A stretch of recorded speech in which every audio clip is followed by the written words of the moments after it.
aking kapatid. Huwag po natin si Ate Tignan Tagara, ang may bahay po ng Babi Gino. Sensya na kayo. Sila naman iyakin ng tatay. I-share ko lang po yung letter po ni Bob. Ang buong pangalan ni Dr. Robert Greenwald. Isa po siyang veterinary at napakasawa ni Lila. At ito po yung kanyang iniling na eulogy para sa tatay. In America, there are always jokes about in-laws. And I suspect that in-law jokes exist in the Philippines as well. And so one might wonder why I was so fond of my Filipino father-in-law. I can tell you it was his humility and gratitude.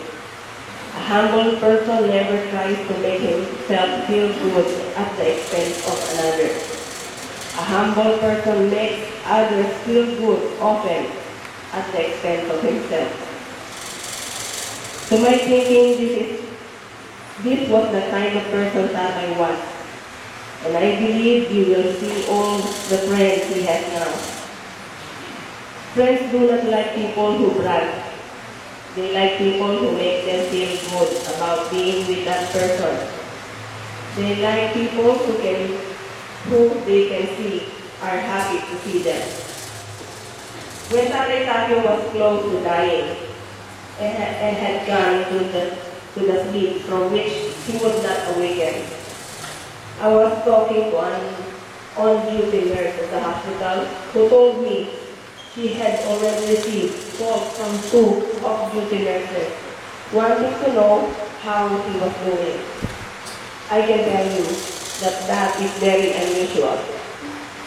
But you see, Tatay had already worked his magic on the nurses. I watched the interactions of Tatay and Nanay those last weeks in the hospital. And I know that they are very difficult for Nanay.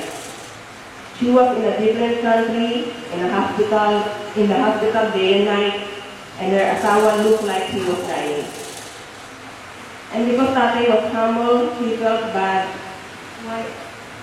Why about asking nurses to help him with his personal needs, some of which were going to be unpleasant. And so, who did he ask to do the unpleasant work? Of course, he asked Nanay. That is quite difficult for Nanay, considering her personal condition and the stress of it all. But there was also great love that Tatay showed for Nanay.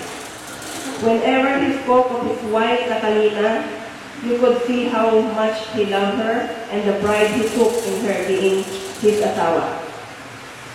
And so I would say that we all could learn a lot from Tatay. He was a human being with frailties that all humans have. But he showed his love to all his mga apo and to his children and to me, his sisters, his sister, nephews, and nieces.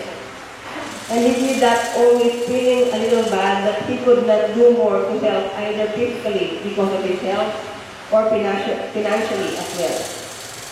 But none of us will forget him, because he made us feel good to know him.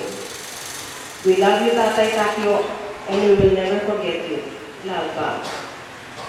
Gusto ko na rin pong samantalaking pagkakataon ito na magpasalamat sa inyong lahat na nakikita po namin ang inyong pagmamahal sa Tatay.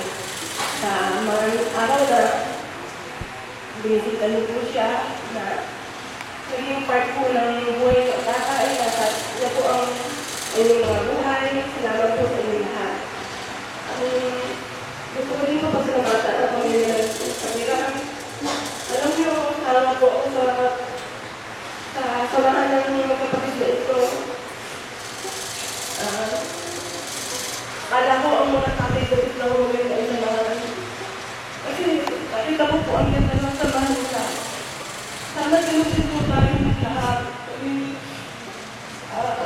Nahihintay po tayo sa pagmamahalan nila. Kasi po, ang pagmamahal ay galing sa Panginoon Diyos. Basta kung pinagahalian tayo ng Diyos sa kanyang pagmamahal sa ating mga puso. Napakaganda po sa samahan nila. Hindi po galing pa po sa kanyang dayan. Nung nalaman po nila na sabi sila na kondisyon ng tatay, tangay-tangay niyo po yung tatlo niya pong anak. Wala po sila doon para samahan ng tatay sa kanyang kalagayan. Ang pag-alaga din po sila sa tatay.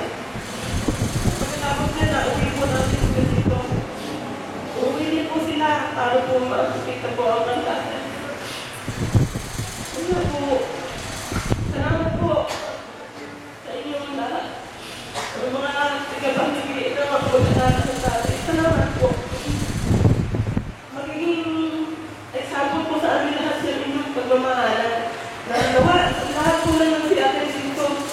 Ganun din po ang ating magiging relasyon sa bawat na kapatid natin, sa ating pamilya. Napakaganda po na nakita niyo sa atin kasi yun lang po ang mananatili. Wala po tayo matatala sa lupang ito kundi ang pagmamahal, ang pag-ibig na binibigay ng ating Panginoon Jesus. Maraming salamat po sa inyo lahat.